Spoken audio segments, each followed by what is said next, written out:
Boa tarde a todos.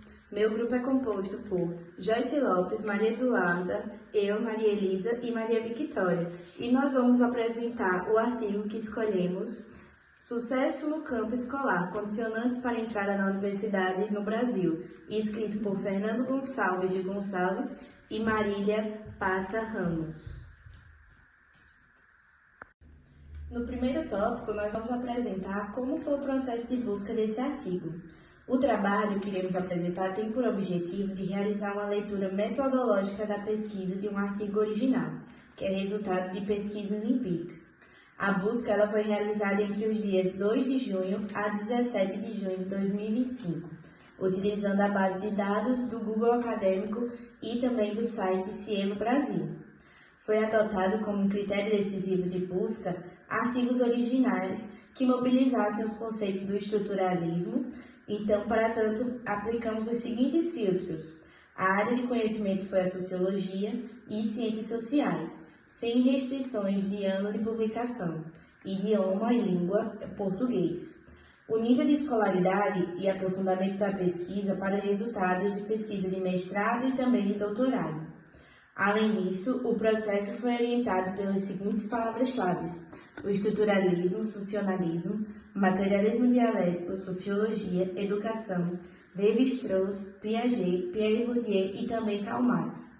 Foram selecionados o total de 6 artigos, em que constavam em seus títulos ou resumos algumas palavras-chave que foram indicadas. E desses artigos, nós selecionamos o artigo Sucesso no Campo Escolar, Condicionantes para a Entrada na Universidade no Brasil, de Fernando Gonçalves e de Marília Pata Ramos. O resultado parcial é adaptado da pesquisa de mestrado Sucesso no Campo Escolar de estudantes oriundos de classes populares.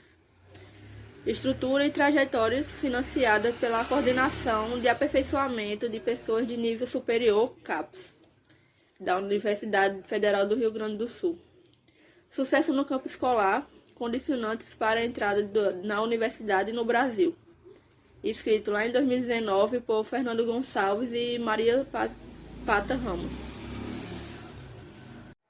Bom, boa tarde, E em resumo, nós vamos ver que ao acessar o ensino superior no Brasil, pode ser visto como um relativo sucesso escolar, pois apenas 14% dos jovens que o frequentavam em 2009, e o objetivo desse artigo foi mapear as condições necessárias a esse sucesso. A metodologia foi quantitativa, baseada nos dados socioeconômicos no Exame Nacional do Ensino Médio, no Enem de 2009. O sistema de seleção unificada SISU em 2010, de forma a buscar os condicionantes do acesso ao ensino superior, o referencial teórico baseou-se no estruturalismo genético e seus desdobramentos na nova sociologia da educação.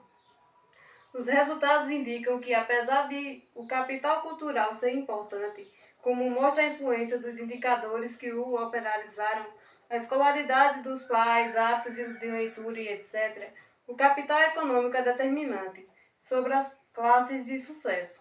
Cursos que exigem nota maior para o ingresso filtro com candidatos advindos das classes superiores. Como, por exemplo, os resultados nos mostram que o capital cultural, como as escolaridades dos pais, os hábitos de leitura, têm alguma importância no sucesso escolar. No entanto, o fator mais decisivo é o capital econômico, com condições financeiras da família. Ou seja, com os estudantes com mais recursos financeiros têm muito mais chances de entrar no ensino superior, principalmente nos cursos mais concorridos, que exigem notas mais altas, esses cursos também selecionando principalmente jovens das classes sociais mais altas. Na problemática do artigo, o problema central vai partir da desigualdade ao acesso ao ensino superior no Brasil.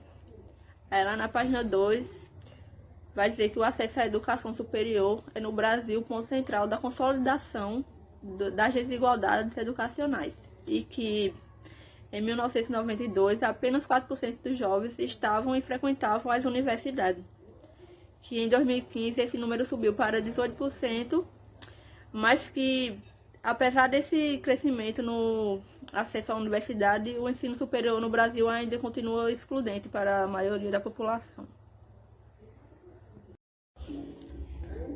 Aí ainda na página 2 vai falar sobre o aumento da taxa bruta do acesso ao ensino superior no Brasil, que chegou a 50%, mas que ainda continua atrás de países como a Argentina, com 85%, Chile, 88%, Espanha, 89% e Coreia do Sul, um número impressionante, 93%. E abaixo também da média dos países ricos, né, que é 75%. E esse crescimento não foi suficiente, que ainda continua atrás desses países. Ou seja, esses dados nos mostram que, apesar dos avanços, o acesso à universidade brasileira continua limitada de alguma forma, que a gente vai falar um pouco mais pra frente. Vai falar também, né, sobre como 40% dos estudantes universitários pertenciam ao grupo dos 20% mais ricos da população. Isso se dá através do capital cultural ou capital econômico. E que esses dados que a gente vai falar um pouco mais para frente, mas esses dados nos revelam que os mais ricos continuam sendo os principais beneficiados. Estudantes de famílias ricas, por exemplo, chegam a ter 21 vezes mais chance de entrar em medicina do que aqueles com uma renda inferior a 2 salários mínimos, por exemplo, também. E vai falar também sobre esses 54% da população brasileira seja negra, apenas 43% dos universitários se identificam como negros. E que apesar que existe o Enem, né, com as políticas de inclusão do Enem, que ajudam, mas não rompe completamente as barreiras sociais que existem no nosso país. Aí o artigo também vai destacar que, além das rendas de fatores como escolaridade dos pais, hábitos culturais e tipos de escola frequentada, também influenciam o desempenho, e esses fatores são desigualmente distribuídos para brancos e negros.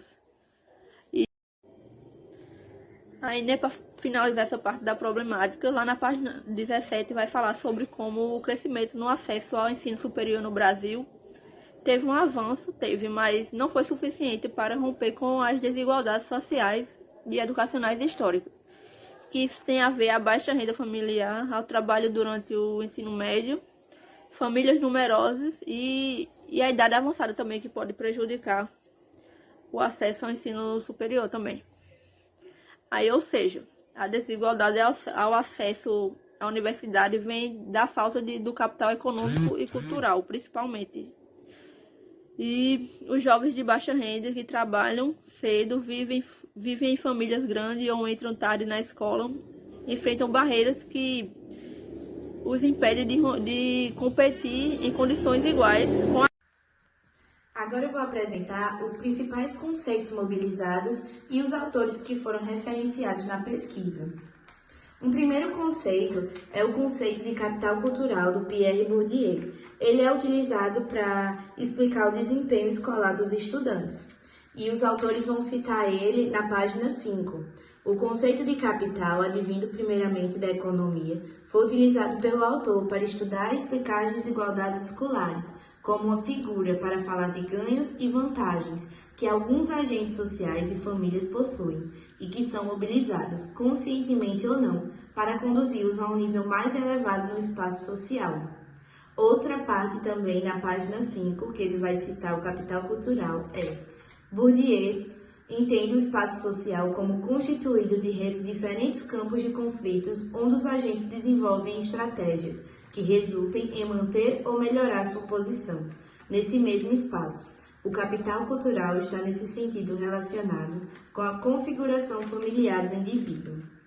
Um outro conceito também mobilizado pelos autores é o de capital econômico, também do Bourdieu, e eles citam: enquanto o que caracteriza as classes altas é a posse em quantidade significativa de capital econômico, embora normalmente também existia algum capital cultural, o que caracterizaria as classes populares é a ausência ou quase ausência dos capitais impessoais. Logo, também é abordado outro conceito do Pierre Bourdieu, que é o capital social, onde as redes de relação elas podem ser mobilizadas como recurso. Ele vai citar na página 7. Logo, outros capitais, como o capital social, passaram a exercer muito mais influência no acesso aos cargos e posições, às quais antes apenas o capital cultural institucionalizado, na forma de diplomas, permitia fácil acesso. Um outro conceito também mobilizado, e agora de outro autor, é o Zanten, em 2013. Esse conceito é o de reprodução social, para se referir em como a educação contribui para a reprodução das elites econômicas e culturais. E aí ele vai citar: na França, o topo do sistema escolar é composto das grandes escolas, que formam a elite dos quadros públicos e privados, e cujo acesso há bastante tempo é formalmente universalista e meritocrático, apesar de já ter sido mostrado pela teoria da reprodução que nela se formou uma nobreza de Estado. Bourdieu, 1989, praticamente hereditária. Outros autores que foram também referenciados, além desses que eu já falei e que estão aqui no slide, são o Jean-Claude Passeron, com a teoria da reprodução, Bernard Lahire, na transmissão desses capitais, o Jean-Louis Dérault, nos limites e mecanismos de mobilidades, Nair do Vale Silva, com as análises de transições escolares e a estratificação educacional, Carlos Antônio Costa Ribeiro, com as desigualdades educacionais, Menezes Filho, com os estudos de mercado de trabalho e a valorização dos diplomas no Brasil, além de Viana, Piotto e Pereira para referenciais da longevidade no sistema educacional. Agora, para mostrar a mediação entre a concepção sociológica do estudo e os desdobramentos para a produção dos dados, podemos perceber as estruturas de classes sociais, as desigualdades de capital, sejam econômicos ou culturais, e também as regras implícitas no campo educacional. Tudo isso vai nos mostrar que a abordagem empregada no artigo foi o estruturalismo, pois as escolhas e os resultados individuais são profundamente condicionados pelas posições que os sujeitos ocupam na estrutura social. Logo, ele vai mostrar na página 1, no resumo. O referencial teórico baseou-se no estruturalismo genético e seus desdobramentos na nova sociologia da educação. Os resultados indicam que, apesar de o capital cultural ser importante, como mostra a influência dos indicadores que o operacionalizam, escolaridade dos pais, hábitos de leitura e etc., o capital econômico é determinante sobre as chances de sucesso. Bom, dando continuidade, eu vou apresentar a metodologia do artigo Sucesso no Campo Escolar, que analisa condicionantes para o acesso ao ensino superior aqui no Brasil. Os autores eles optaram por uma pesquisa quantitativa, baseada em dados secundários do Enem de 2009 e do SISU de 2010, com foco em 3 principais cursos: Pedagogia, Administração e Medicina. O artigo ele é fundamentado no estruturalismo, como citado por Elisa anteriormente e pelas outras meninas, com uma abordagem que vê a educação como um espaço de reprodução das desigualdades sociais, mas também reconhece a existência de casos fora dessa curva. Com isso, o objetivo principal foi identificar quais fatores sociais influenciam o acesso ao ensino superior no Brasil, considerando como uma forma de sucesso escolar. Como eu já citei, o campo empírico analisado é o de banco de dados, que foi do Enem 2009, mais especificamente o questionário socioeconômico, respondido pelos estudantes.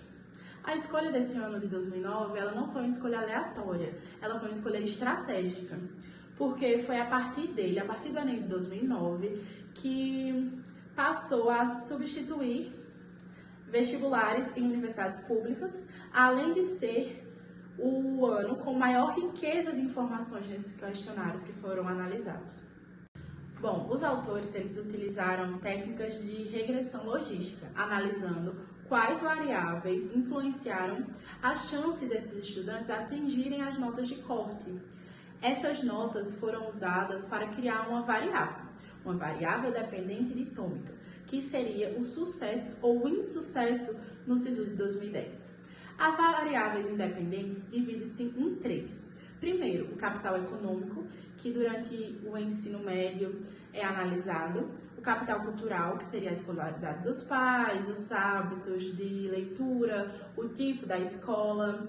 A terceira seria a variável demográfica, que seria a idade, a cor, a raça, a região desses adolescentes e estudantes. A análise, ela usou a regressão logística, um modelo estatístico avançado. Mas também a gente tem que levar em consideração que a amostra ela foi composta por estudantes que fizeram os 2 dias do Enem e preencheram corretamente os questionários. Eles chamam esse grupo de demanda qualificada. No total, foram analisados mais de 80 mil estudantes, mas isso é apenas a amostra de 2% do total de todos os estudantes. Essa amostra ela pode não representar todos os jovens brasileiros e os próprios autores reconhecem essas limitações que o seu artigo tem.